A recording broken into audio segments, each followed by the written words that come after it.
Hey everyone, Danny, the 3D Printing DM here.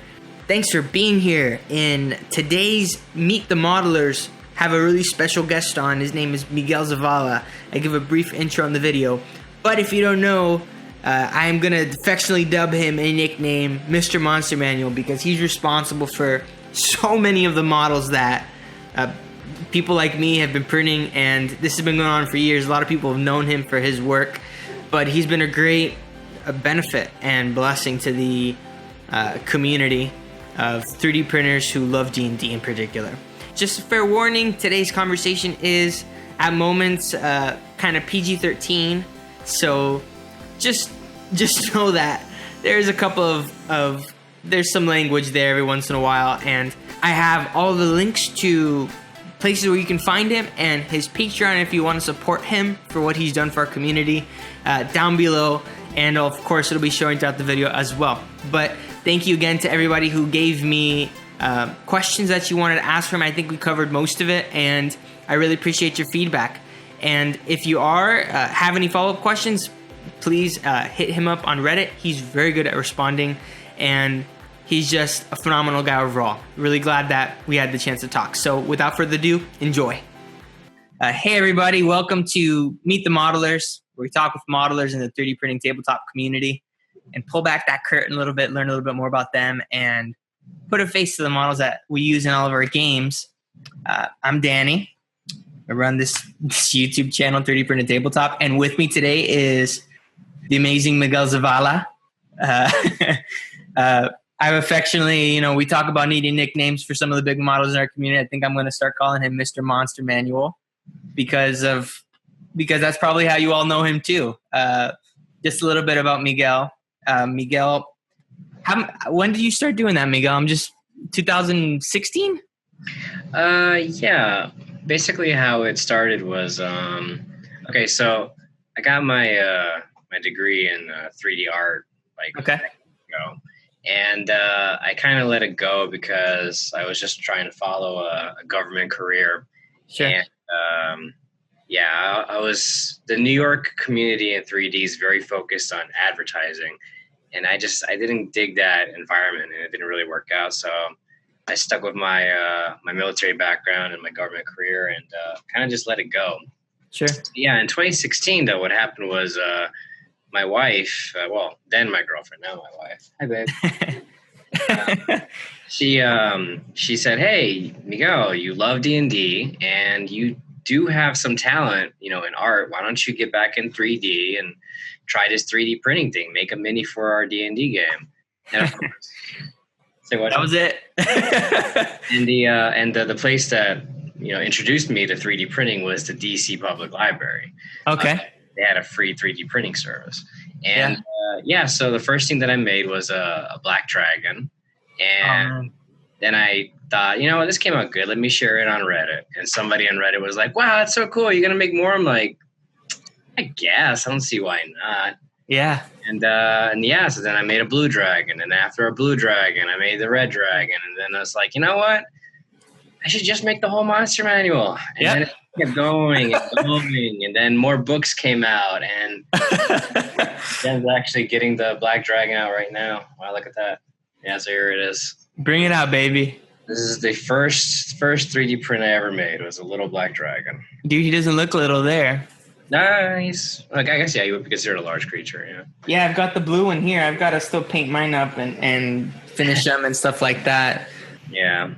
But yeah, so I went from this little guy here to now my favorite print, which is this motherfucker right here. Oh, sorry, my language. Tiamat.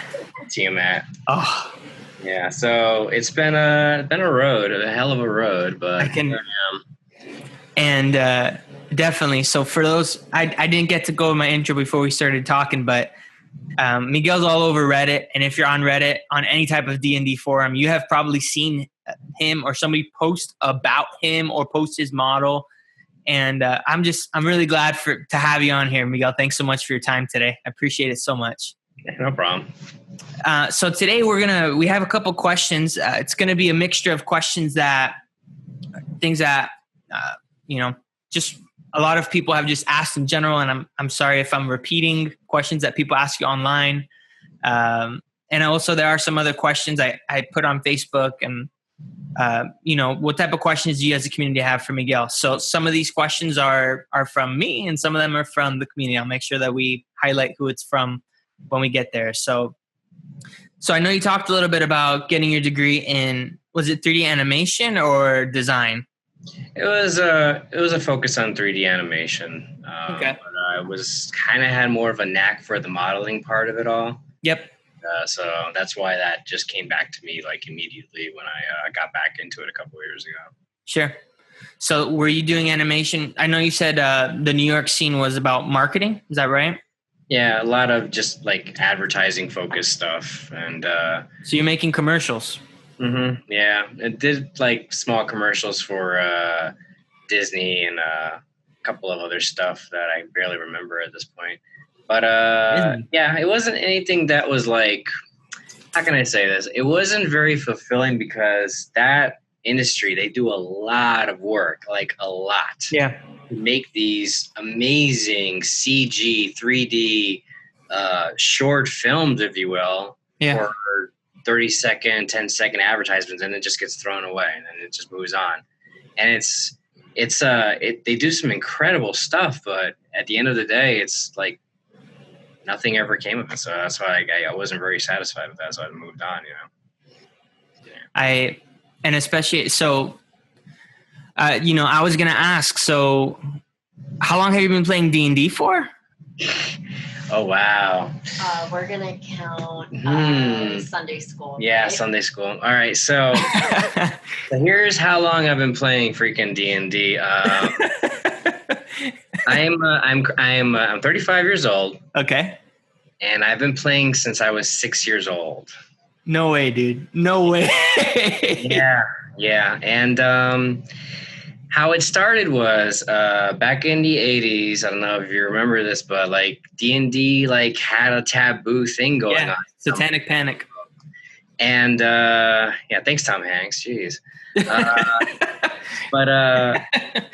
Yeah, so 6 years old, I was playing my first game in Sunday school in freaking my Baptist church at the time. Because this girl, this teenager, loved D&D, but had to take care of the Sunday school kids. Sure. So instead of teaching, Genesis and Jesus stories, she was running her D&D game. Yeah. With all these kids. And it was like about tier.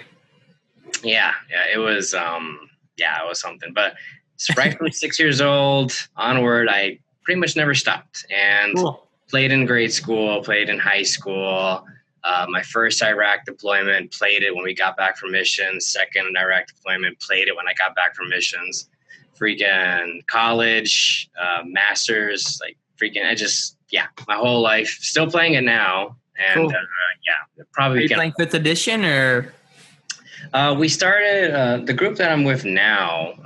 We've been playing for about 5 years, so we started at 4th, but now we're doing 5th, and it's been a hell of a ride. I'm pretty new to D&D, so I know about what that experience is like from anecdotes and hearing the stories of other people, and YouTube is amazing to kind of collect all these stories and these experiences from, and for me to learn from DMs and people just all over. It's amazing. So. So I want to cover a couple of the basics before we get into the history and all that jazz. So what printers are you using right now? So I'm using for my FDM machine, it's trusty old PrinterBot Simple Metal. Okay. Who's treated me right for about 2 years, although every 6 months I kind of have to replace something because it's always something that has to be fixed up. Welcome to 3D printing. Yeah. And but she's a good girl. I mean, she made freaking Tiamat, so gotta give her that. And beautiful. But it's pretty awesome. But my new printer is a printer from XYZ Printing. It's a Noble 1A. Yeah. And, it's been pretty good. It's the slaw printer, so everything's crazy detailed and stuff. And it's a pretty solid machine so far. It's treated me pretty well. Actually, Jen's about to bring me the print I just did today. It's the Scorpion Folk from the from Volo's Guide to Yes. So I Dude, just, you gotta put the face of the Rock on there, man. oh, God. She said the same thing. It's like, you got to put the Rock on it. And like, oh. We have Shia LaBeouf, dude. We need the Rock on the from the Scorpion King, man. The Shia LaBeouf mini. I should have made a. Oh well. Hey, I'm speaking. I think I speak for the community on here when I say that. Okay, just so. Damn it, that's not a bad idea. I'll think about it. I'm sure it'll be easy. I'm sure you can find a digital. I mean, honestly, it can't be much harder to beat what they had in the actual movies. So yeah, you'll be good. Yeah. Yeah, man. Honestly, then for some reason, I don't know if it's that the Noble didn't have as good marketing as the Moai, but I feel like I was under the impression for a long time that the Moai was the most affordable SLA in the market outside of the D7 and the Photon, which are DOP, but still in the relatively affordable range, under $1,000. I think you're the only person that I know that has the Nobel. So, but your prints speak for themselves, and so at the end of the day, it's just one other person. So when more people ask them, I'm just going to keep referring them to you. Yeah, I mean, it was definitely pricier than the other machines, but so far I haven't had any real issues with it. It's been pretty good. And the principles of 3D printing with this machine are very similar to what it's like with an FDM machine when it comes to where supports have to be and things like that. It's pretty much the same line of business. I haven't had to change my method of work at all when it comes to working on this thing. So yeah, it's been something so far. So that was something that I know was a question from Evan Carothers, who he is from EC3D Designs. I don't know if you know them. They're on Heroes Horde, but he's got a lot of stuff on Thingiverse. But he's a modeler himself, and he asked me to ask you, if going to resin made any type of change in your process, your flow at all. And you're saying no, it hasn't. No, it hasn't at all. Wow. Now, when it comes to like the level of detail that I'm throwing into my models, I'm putting more time in that now. Yeah. FDM, no matter how good they are, you're gonna miss some details here and there, and you're absolutely gonna put it in yourself. But with the SLA, like, it really makes things pop. Like, I don't know. My wife's like looking through my collection. Bring out the grungs. Bring out the little frog people. The little frog people, the grungs, they're like right there in the middle, babe. I see. Yes. Yeah, so I love those. You can get really, really precise with the details now, and they're gonna pop. Yeah. So that's the only change. But when it comes to like the structure of things, wow, you're bringing them all out. All right. Okay. Look at this. Yeah. These cuties. These things are freaking tiny as hell, and the detail is insane. All right. I'd never dream of getting that on my FDM. Look at that. Yeah. So here they are. So, my gosh. They are little, and the detail is. Oh, thanks. And then my wife's got light on them, and they're pretty. It's a dream team, man. I know. So yeah, they are. Did that look all right? I don't know if I was too close to the camera. I can I'll put a link down and below to those specific frogs, the glamour shots, because when I saw those, I think that was right around the time when you first got your Nobel, or your Noble, however you pronounce it, and you that change when you showed them the pictures. There were some that you printed FDM and some that you printed resin. Everyone was like, "Whoa, like, dude, did you get a new printer or something?" And you're like, "Yeah, I did." Check that out. Okay, there we go. Now I've got my camera helping me out. Yeah, oh, dude, that's awesome. Honestly, and those are the types of prints where I think it's really valuable. The goblins, they have a little bit bigger heads. You can kind of get away with the FDM, but those grungs were like, that's when I realized, like, man, maybe I should consider getting some type of DLP or SLA printer. Yeah, beautiful. I love that one.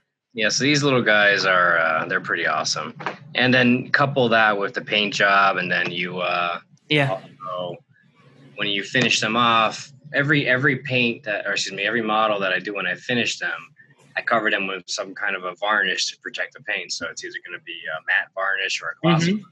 Yeah. With little suckers, like with a gloss, they just look slimy. It's perfect. Yeah. So I'm really happy with those. And, that reminds me, I probably should reprint a lot of my goblins now that I got this sucker. So not a bad idea, honestly. Yeah. Jen actually proposed that maybe I should redo the whole monster manual again now that I have this freaking beast over here, but that's a little let me finish more. When I finish, and what's the other book that came out last year? The big one, Tomb of Annihilation. Yes, those are done. I'll think about going back to freaking redoing some of my stuff because man, that would be a lot of work. But this is a hobby for me. This is what I do for exactly. when I come home from work, if I don't have plans with the wife or friends, or if I'm not playing video games or something, it's like, all right, get a glass of wine, get some music on. Yeah. I'm going to model something real fast, print it, go do something else. This is a thing that pretty much has been going on for just 2 years straight. And again, it's just a hobby for me. It's just for fun. So fuck it, I guess. Excuse me. Talking about redoing the models.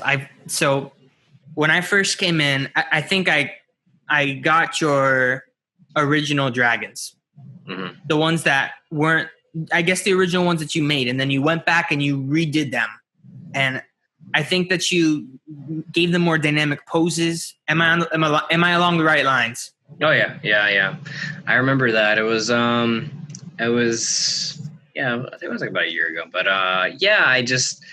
I looked back at my first models and I was like, I'm getting really good at this again. I think it's justifiable to redo my chromatic dragons because those are the most iconic ones, and I thought it was just the right choice. So I just went back into them and freaking redid them, and it came out great. And if I had to redo my models, probably would throw some dynamic poses, but we'll see. So yeah. I think that'd be really cool. I see a lot of people. The goblins are kind of almost like the mini benchies, I think, that a lot of people will test just to see how they can push the quality. Hey, if you do that, the more dynamic, the better. I definitely think that's one of the value. I think that's what's something cool about Hero Forge, and the only difference is, you see like a Hero Forge mini, and you instantly recognize it's Hero Forge because the pose is that like dramatic. It's either it's a Hero Forge pose, and you know it, and I see a Miguel Zavala pose. I'm like, that's a Miguel Zavala pose. And I'll see the dragons. I'll be like, that's definitely a Miguel Zavala dragon. I'll instantly recognize it. And even your other ones like this, I got this little, I love this little guy. He reminds me of the Diablo 3 monk. Oh yeah. The bead master or whatever. I don't know. I remember that. That was super what cool. Was that? That was, I remember. It was on a Reddit post where I was shipping out to respond to Virgin Islands mission, and I had a whole day where I had nothing to do but wait for a freaking plane and my unit to mobilize. So I was like, I got a whole day. All right, I'm going to freaking post on Reddit. Send me your request. I'm going to make the minis for you. And I remember that. It was like nearly like 24 hours of just like I'm just going to make models for Reddit until I freaking run out of time. That was one of the models. I remember that. It came pretty good. Spent all of your downtime on that mission continuing because you got way more requests than you could do in those 24 hours. Yeah, so I remember that. There was like 300 requests. And throughout the entire operation, when I had downtime, like there was no Wi-Fi where I was staying. There wasn't anything like that. And I could only work out so much. So I was like, well, I got this list of stuff from that Reddit post that I saved on my freaking on Word. Yeah. So I'm just gonna keep making these things. I just kept making them, and that was fun. So yeah. And I think just kind of segueing here, I think that for those who don't know, Miguel has a Patreon, and that's one of the key differentiators I think from Miguel's Patreon is that he does a lot of custom minis for people. I think he even ships them out to people if they are a certain like tier of patron, right? Yeah. My Patreon, how it works is once a month I make a drawing. And, okay. If they're in the $10 tier, I think I pick 4 of them, and I make a model for them, and I post it on Shapeways, and they can order it, and that's that. If it's the $25 tier, I make the model, I print it for them, and then I prime it so they can paint it, and then I ship it to them. And then the $50 tier, which is like just these two people that are the like godlike tier. They're great. Yeah, they made a request for a gnome riding a war pug, and that was awesome. I remember that post. Yeah, but that tier is like I print it, I prime it, I paint it for them, and I ship it to them. And cool. But yeah, it's random draws though, because if I did it for every tier, I don't think I'd be able to have a full-time job. So sure, so it's got to be randomized every once in a while. But yeah, so yeah, it's been fun. That's neat, and I think you're very successful. I think that comes from a mix of things. I think that's an interesting model for somebody to kind of cater, like say, hey, thank you, this is a nice gesture. Let me send you a model. And also, I think been doing this for so long time, and people recognize, hey, I want to support Miguel, and that's probably why you are doing so well. So, and congratulations, that's awesome. Yeah, it's really a fun ride so far. So yeah, it's been great. So, do you think it's interesting? I'm not sure if you have time to really go out and see what a lot of the other people are doing with their models specifically, because I know you focus on minis. I don't know if do you print terrain for your games, or you guys just straight minis? I mean, I just make the straight minis just for my D&D game, and then for sharing with the Reddit community. So yeah, that's pretty much been focused just on the D&D stuff. Yeah. Cool. And I'm sure your printers are busy just printing the minis as fast as you churn them out. Yeah, they pretty much are always running. Yep, mine too. I got something going right now. Yeah, nice. Yeah, like the slot printer, like I know that you're supposed to empty the tank out when you're done after a certain amount of time, but it's been nonstop. So I still haven't emptied it. It's cool. Yeah, it's still going to keep going. Cool. So I just want to ask a quick question from one of our viewers. Okay. This is a question from Ross Graham. And I want to extend it because we talked about you being in school, you going to 3D animation school, and the focus was marketing. So do you feel like you had to stretch or learn new programs, or maybe get any extracurricular education to learn how to do modeling for minis? No. A lot of it was just tapping into what I already knew and getting like a refresher here and there on YouTube on just how the programs work and all that. So that's what I did. Sure. But the principles for making a model, it hasn't really changed. It doesn't really change at all in comparison to what you do in animation or, in advertising or video games and so in general. The major difference is that when you're creating a model for animation, they're going to be in neutral poses. Yep. And you make your skeleton, and then, you pretty much go from there. But with making a mini, it's more like you make the pose, and once it's in the right pose, then you model from there. You can do it that way. And you could still follow a lot of the basic principles. Like you could still make the model in the neutral pose, then make the skeleton, animate, pose them, and then print them like that. You could do that too. So it's actually, you don't really need to learn a lot of new things if you already have that talent in there. But when it comes to the specific programs, I don't own a license for Maya. I don't have $9,000. Like ZBrush or something like that. Yeah. So I use the free stuff. So Blender has been fantastic for this kind of thing, and it's free. And watching a couple of tutorials, freaking getting the hang of it, and then just using what I already know. And there you go. Yeah. So for those, I just want to do a quick plug real quick, Miguel.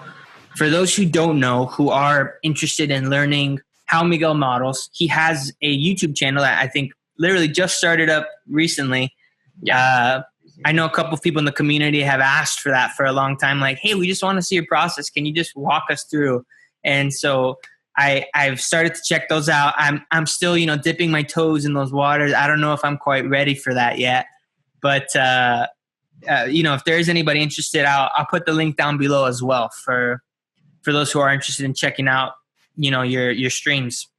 Yeah, and yeah, the process that I described in the first video, like I explain everything, like which button to press, how to press, how to rotate around, like every little detail you need to work with Blender.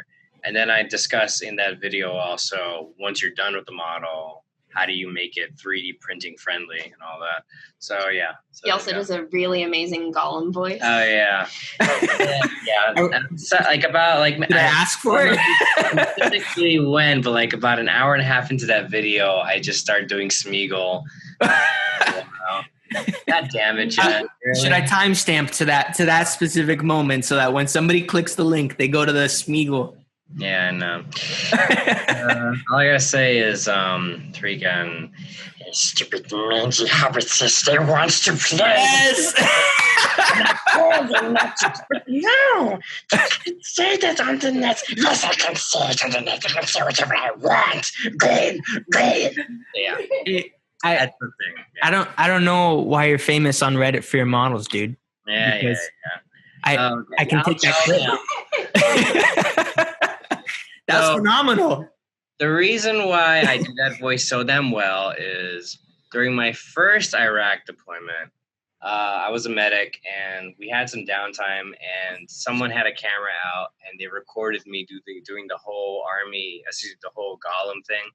So if you go on YouTube and you type in Army Gollum, you'll see a 2004 me in Iraq doing the whole Gollum impersonation. Army Gollum.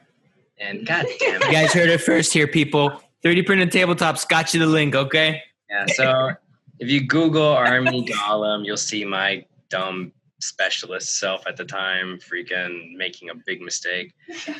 I mean, I'm a captain now. If that freaking gets out in the net, I'm just gonna freaking...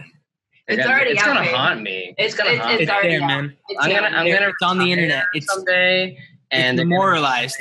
Freaking here is a video of Major, Colonel, whatever the fuck I know. Freaking. You gotta stop cursing. I keep cursing. I'm sorry. Sorry, kids. I'll make sure to put a little blurb before the video that this video can slip out of kid friendliness at moments. Yeah, exactly. Boy, I'm gonna regret that. Anyway, so but that's me. Yeah. So quick question. I know you mentioned that the principles of designing a model are the same for YouTubers. I'm sorry for YouTubers. For video games as it is for animation, at least the basic principles. But you mentioned something, which is that you talk a little bit in your first video about how to get prints 3D print friendly, because I'm assuming there are some big differences in how you design a model for animation or for video games per se versus 3D printing something that needs to be fully meshed or whatever. Can you what are some of the differences because I know, for example, we have Mike Goff, I hope I pronounced that right. He's one of our viewers. Asked specifically, what type of advice would you have for somebody who is working maybe in video games and is transitioning into making models for printing? What advice would you have for him? I would say, okay. So first, if you make a model that's already fully rigged, don't lose that file because you might want to re-rig it or move it around again. But when you are ready to have it printed, I wouldn't worry so much about the pose that you use because that's what supports are for. Yeah. So you can be as dynamic as possible with the character that you create. You just have to accept the fact that you're gonna have a lot of work when it comes to removing all of the supports to make sure that it looks right. Yeah. So yeah, make sure you do backups of everything before you start printing it. So what else? When it comes to really, really tiny details like fingers, claws, teeth, things like that. Even a slot print like I have sometimes might not catch those fine details. Yeah. So you probably should maybe not worry too much about things like fingernails and like the little details like skin pores, things like that. Yeah. So you don't have to get crazy detailed with a 3D print because there's only so much that a machine can recognize unless you have like a freaking $10,000 machine that you somehow can afford. Yeah, so You never know, man. Honestly, we are in a pretty expensive hobby, so. Yeah, some people are out there that can freaking afford that, but anyway. But tiny details like fingernails, eyelashes, don't even bother because it's not going to be able to come out. When it comes to internal cavities, like inside the mouth, like a lot of people who prepare characters that actually talk, usually there's a cavity inside the mouth that you have to have for, when you animate it. You need to just get rid of that completely because some devices or some slicing programs, they'll see an internal cavity inside this character and it'll cause a discrepancy, leading to like weird like folds or open areas or cavernous areas on the sides of cheeks. So if there are any internal cavities inside your model, just get rid of it. So you're just going to have lips and then that's it. Same thing for the eyes. Sometimes when you animate, you make an internal cavity inside here so the eye can be animated and move around. You got to get rid of that too. You got to it's just a solid surface. Everything has to be solid on the outside. What else? What's another difference? I think that's the big stuff. So yeah, don't get too crazy on things like this kind of detail. Yeah. Get rid of any internal cavities and patience. Just patience. The supports, sometimes they make it, sometimes they don't. Yeah. Actually, you know what? Now that I think about it, when a support fails on an FDM machine, you've obviously seen the result. Yeah, of course. Same thing actually is with an FDM machine with a slab printer as well. If a support fails, you get some really weird stuff happening in there.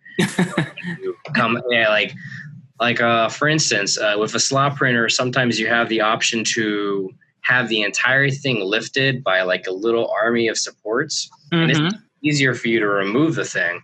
But if one of those supports fails, then a bunch of them, there's just a cascade of failure. And then you get these warp things. So just keep that in mind. So that's another thing I can throw out there. Cool. I hope that was helpful. I think it was.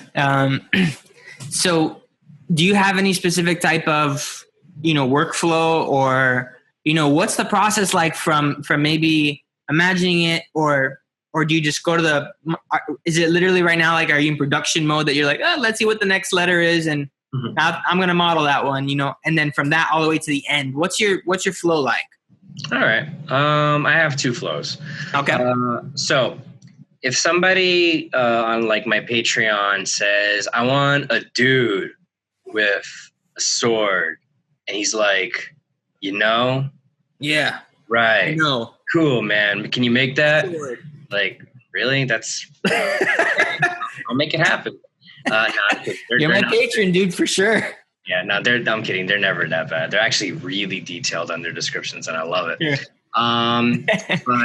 But if it's a lot of it, like if there's like a lot of artistic interpretation that I need to come up with, then I just imagine it in my head what I envision. If I have to, I haven't done it in a while, but if I have to, I'll do a quick sketch on some paper, just like what I want to make, whatever. And then I just go to town on it. I get my my model. Like if it's a humanoid character, I have a generic humanoid model that's already rigged. So I poke him, and then I freaking add all the stuff, and I just keep building and building until it looks like the way that I want. Then I export it as an STL. I run it through Microsoft's 3D builder that comes with Windows 10. Yeah. The models that I make in Blender, they're not like perfect. There's something inside the code that doesn't make them the perfect STL file. Sure. I've heard that a lot. Yes, I don't know what it is. I have no idea. But yeah, so then you run it through the Microsoft 3D builder. It fixes whatever is wrong, and it does a good job of it. And then I bring it to my printing program, print, remove the supports, or print, God damn it, what the hell? And then print again, and then remove the supports. And then prime it. If it needs some smoothing, I'll sand. If it needs more smoothing, I'll use XTC 3D. That's a smoothing agent. And then prime it, paint it, varnish, and go from there. Or if it's the slot printer, it's just take it out, take off the supports, clean off the stuff with alcohol, and then prime and go for it. Sure. So that's that one process. The more common process that I do when it's not request from Patreon is I'm going through every D&D book. I open the book, I look at the page. Usually the image that's in front of me is just the monster or the character from one angle. So I'm going to have to, do some artistic interpretation of what it looks like all around. Yeah. And then it's the same process again. Make the model, then freaking prep it for printing, print it, do the usual stuff. And then there you go. Yep. And then do you post it on Reddit like the next day? Take your glamour shots and that's it. Boom. Man, Reddit's a fickle beast. There are some days where when I post that stuff and it's like it mixes at the top and everybody like loves it and adores it, and then there's some days where you post it and no one sees it. And I don't know the secret to it. I have no clue how it works, but I post it usually the next day when I'm done with a little collection, and and it gets out there one way or another. So there you go. But yeah, it's been fun. And every time that whenever my posts actually are visible, the response has always been great. It's just a really supportive, really awesome community. I mean, the Reddit's the reason why I'm even doing this in the first place. If it wasn't for whoever that was, Jen, did you make a fake account, and were you the one who was like, you should make all the monsters? Was that? That's love, man. Relationship goals. I know. Say it on Reddit. I think I said it in person. Yeah, you did. But that's great that you have that support, man. That's awesome. Yeah, but yeah, no, it's been a pretty great ride so far in that, for sure. So, just a question then. So, has Patreon been worth it for you? Are you happy you made the decision to start to go to Patreon? Yeah, it's been really great. The first 10 days of the month are very busy for me because I'm trying to get all the requests in. Sure. And, but obviously, I have a life. I have a absolutely wife and a job. So it's those first 10 days are very busy for me because I want to get them all in as quickly as possible and then get back to everything else that I do.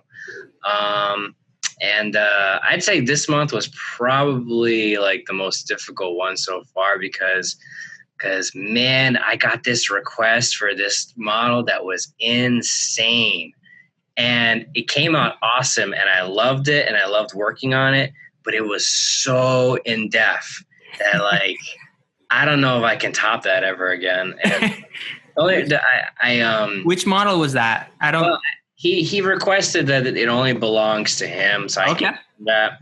I can respect that. Yeah, but I can describe it at least. But what it was, man, this was insane. Okay. Here it is. All right, it was a half angel, half demon, 4-horned, full plate armor with lava coming out of the armor. 6-armed with long swords in each arm, dude with 6 wings with eyeballs coming out of the feathers, and large creature with black hair.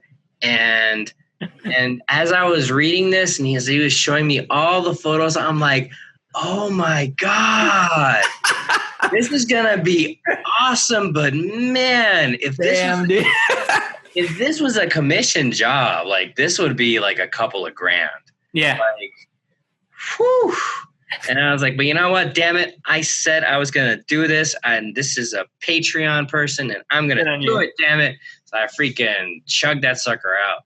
And I think people respect that too. Honestly, when Patreon is a way for a creator to legitimately add value, unique value to their patrons, I think there's a much higher chance of that Patreon being successful and people really engaging. The most successful modelers that I've seen do that type of thing, they go the extra mile for their patrons. And, because honestly, since Patreon came out, I feel like there's a lot of different people that you can contribute to. And sometimes as much as I'd like to, there's 50 people I want to be patrons of. And, you know, my wallet says otherwise sometimes, you know what I mean? And so it's as that happens, I think it's going to be an increasingly interesting dynamic where modelers or different people in our niche decide, you know, how they want to monetize their work if they do go that route. But I think for the most part, I really like Patreon in our community because I think it's allowed for that same open source feel, and it's still allowed creators and modelers to still get recognized financially for what they're doing, but still allow them to release some of their files or a lot of their files to the general community for our benefit. And I think we're grateful for that in many ways. In fact, I just, before I forget, there's a couple people that want to say thank you to. I want to read their messages. Okay. So bear with me while I say thank you from the community for what you've done for us. These are on Facebook. So Jay Silver says, not sure what to ask, but just super thankful he's doing what he's doing. Aleps Master Quetzal, I hope that's right. God bless you, Miguel. Okay. Pete Harnett, I've personally downloaded 90% of his stuff and my games have been so much better for them. Thanks. Damn. Second that. Lou Ander says, a big thank you. Dan Denolfo, I'm just happy that he's moving all his stuff over to Thingiverse. And a couple other things, which anybody who's used Shapeway to try to search, you know, understands. That's why Imager is great. Yeah. But, yeah. And, you know, there's been so many people, Miguel, that I think recognize your work, and just I'm glad you can tell that it's been a buildup of over a couple of years. So thank you on behalf of everybody else. I don't quite want to wrap this up just yet. There's a few more questions I want to get. Sure. I know I was kind of getting that feel of wrapping up, but that's fine. So you're finishing Volos, right? Yeah. So, well, two things I just want to say. First off, to everybody who said that, thank you for, you know, your support, and thank you for, you know, your kind words. This is, for me, this is a really nice, relaxing hobby for me to take part in. Sure. And, you know, and I guess as a vet, you know, we as a community, we always need to find ways to keep our minds motivated as we move on with our new phases in life. And for me, art and, you know, my friends, my family, and special lady playing with the cat right over there. All of these things, they help us move on from all the things that we've seen and have experienced. And for me, this is a great way of just, you know, helping others and helping myself. And so that's really nice. But yeah, so about Thingiverse real quick. There's just a bit of a disclaimer. The only things that I can post on Thingiverse are things that are listed on the SRD of D&D. So there are the neutral things that Wizards of the Coast doesn't own. Goblins, dragons, the owl bear, things like that. So you're never going to see on Thingiverse a beholder or a mind flayer or anything that's their property, because that I can't touch. And the only reason why it's being posted on Shapeways is because years ago they were like, hey, you know, we love your work, but you keep it on the site that we like, that way, and keep it as fan art, because we don't want you selling stuff. And I'm like, yeah, of course.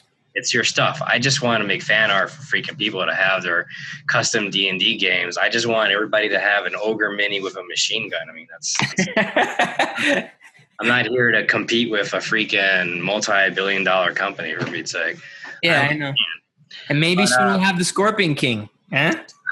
Man, I gotta do that. I have to do that. I have to. It's gonna come out awesome. Just saying. Too. It would, honestly. I think that'd be a hit, man. I hope Dwayne Johnson doesn't get upset, man. Maybe he'll blast it on Twitter and you'll become like even more famous. Maybe. I don't know. He is awesome, though. He just had a kid too. Good for him. I like him a lot, man. As a person, he seemed legit. So. Yeah. Yeah. So that was the first timer. Yeah. So I'm almost done with Volos. I have just a little bit more to go, and then I'm gonna go on to Tomb of Annihilation, and I'm gonna do. There's not a lot in that book, I think, that hasn't already been posted. But the Yawning Portal book, I need to do that. And then comes the big one that's coming out next month, and whew, that's gonna be a project. I can tell you that much. Morden I always forget the name. Yeah, Mordenkainen's Book of Foes. That's it. Yeah, that's gonna be a fun project. So we'll see how that goes. But yeah. Dude, I'm stoked, and so I think I think we've still got a ways to go, man. And do you have any plans for when the books run out? I mean, I know that's a ways away, but yeah, the cackle from my wife stating what I'm saying. Yeah, I don't think they're ever gonna run out of books. I think whenever I wrap a book up, there's already 2 ahead of me, and I don't think D&D is going away anytime soon. I agree, and that makes me happy, honestly, because I'm relatively new to the hobby. I've always wanted to play, and so I found the right group of friends who I've known for years, and just kind of randomly said, "Hey, do you want to play D&D with us?" And I was like, "Oh yeah, I want to play D&D with you guys." And it's been awesome. And I have just felt like it's such a rich community, and there's so many interesting like sub niches within it. Like I met the people who do crafting, and that's how I started to enhance my game. And then I met, like Runehammer, or I found Runehammer and Matt Colville and these like these thought leaders that got me to think differently about my game. And then I'd go online to Reddit, and I'd go to all the like D&D, like the DM subs, and I feel like it's been a very long time since I've been able to scratch this personal creative itch of creating a world collaboratively with my friends. And it's been 10 years probably since I felt this way when I was writing music in college, Yeah. And I'm glad that it seems like D&D is not even close to its peak, Yeah, I think it's only going to go up from here. I mean, it's already trending on a lot of pop culture and popular shows and stuff like Stranger Things and all that. So good. Good. And it's a really great way of just getting friends together, sharing stories, probably getting drunk in the process. And, just a good way of just, maintaining contact with all sorts of people, because I use it. Oh boy. So here's how many games I'm actually in right now. Oh boy.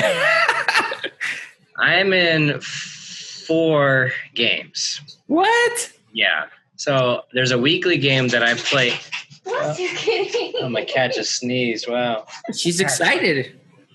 Or he's excited. I don't know.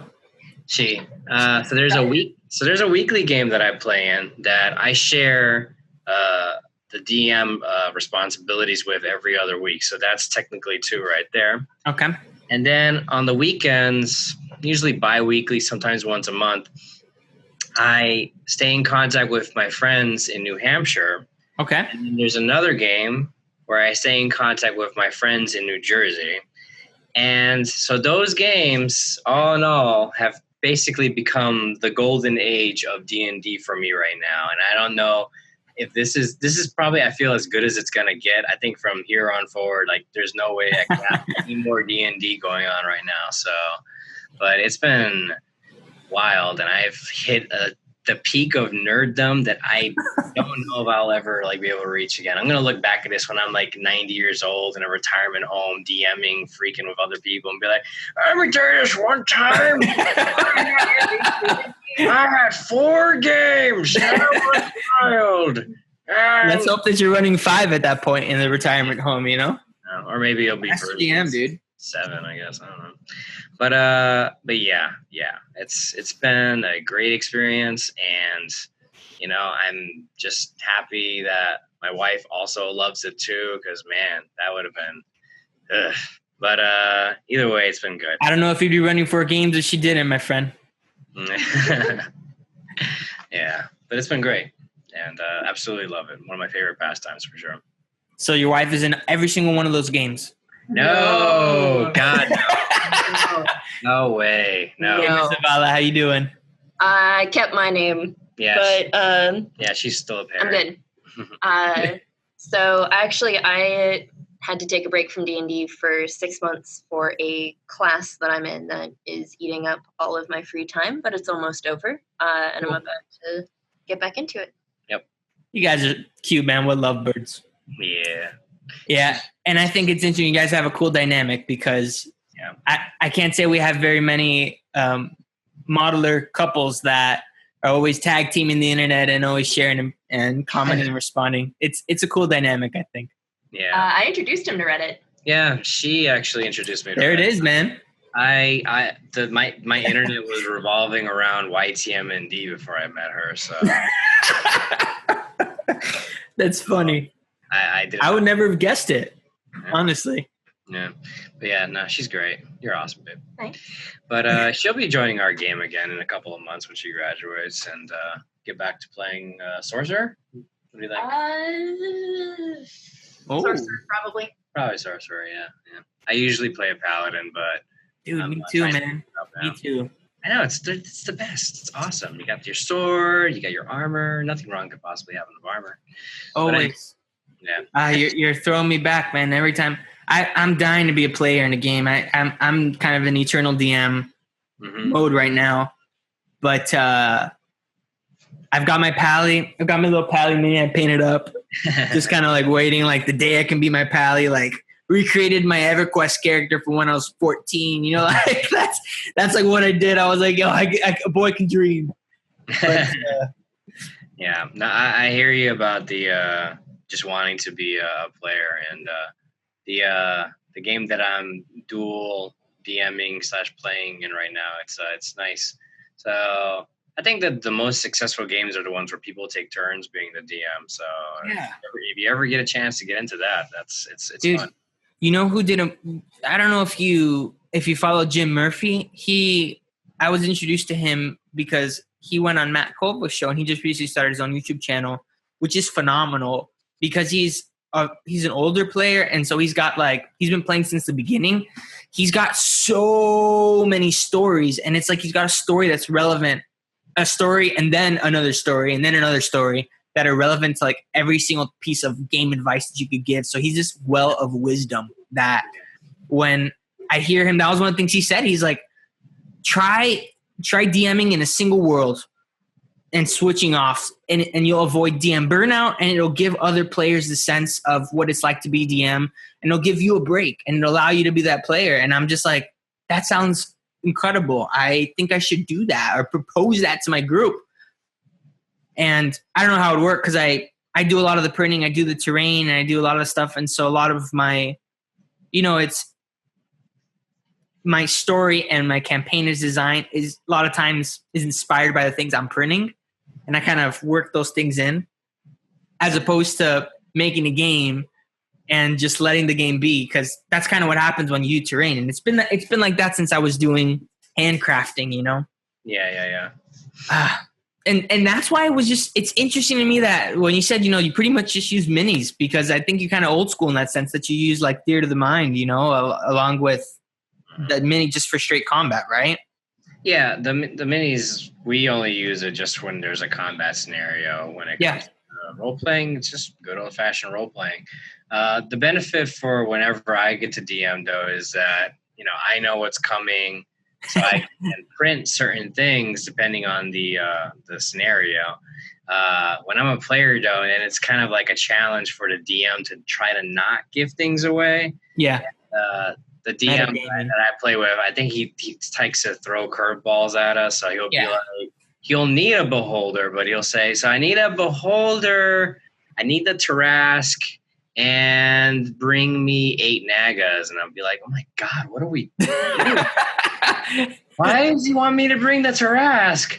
And but 5 rust monsters too, by the way. Yeah, of course. Yeah, because why not? But so it's a fun sharing dynamic when I can make the minis, but I don't know what's coming my way.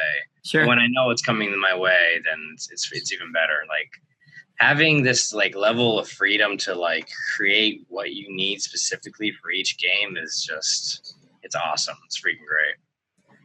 That's one thing I shared in one of the videos I recently did was, if there's any, a lot of times people will look at a 3D printer as a tool to make prints that will rival Bones or rival, your WizKids.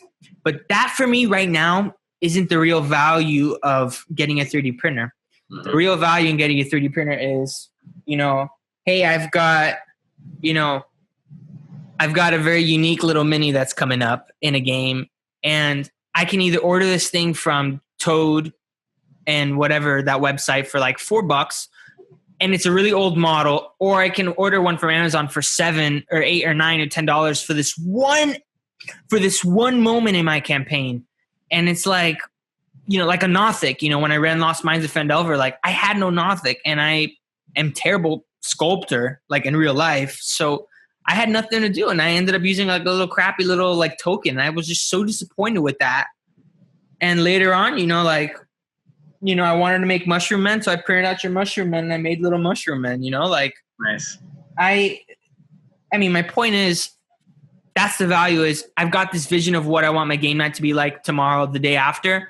Boom, literally in 2 hours, I print out these little rough looking FDM things, and on the table, they look fine, even if they've got layer lines, even if they're not finished, if they've got rough marks, and that still enhances my game. And for some people, it's a bother and it's an eyesore, but I think for a lot of players that want to add another level of engagement, dude, the flexibility, I want this guy to be huge, I want this guy to be little, not there. It's just, it's amazing. So I think you're on the ball there. That's just the level of customization. It's incredible. And a lot of that is thanks to you, man, honestly. Yeah, do it.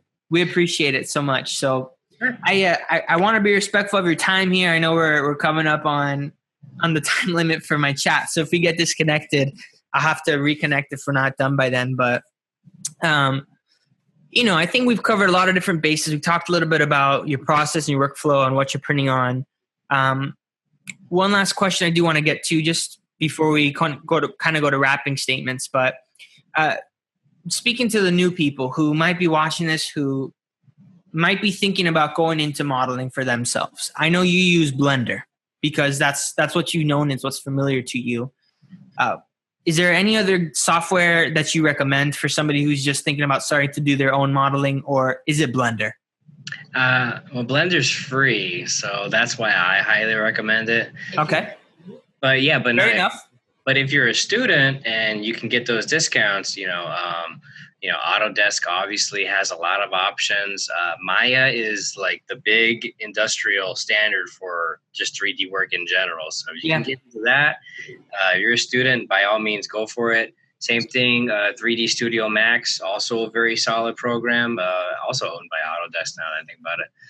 So those are the two other programs that I can highly recommend.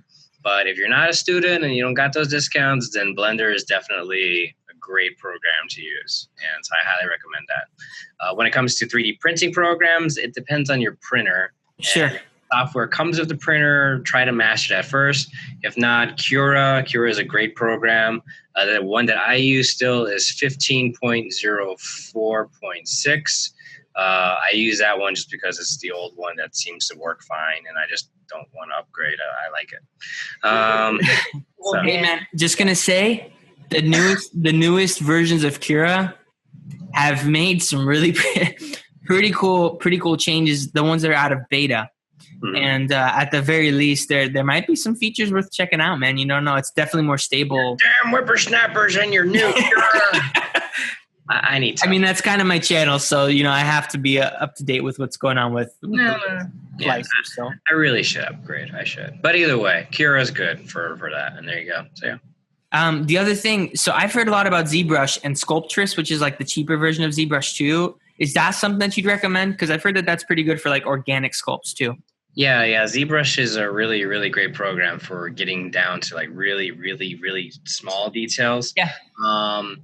Your machine can only go so far with how far in depth you can get with details, but ZBrush is also a great program to add on top of your modeling. So yeah, if you can get it, because it's still pricey. Yeah, I'm sure. But if you can get it, then yeah, by all means, go for it. Yeah. Yeah, and I definitely I've seen that's becoming something of a trend with some other modelers is they still do relatively not super low res that if you blow it up it looks pixelated, but that trend of giving the flexibility to scale your mini however you want to, for the sake of printing. But well, cool. I appreciate the insight, and I'm sure that was a question from Calistines. I don't know how to pronounce your name on YouTube, but thanks for watching.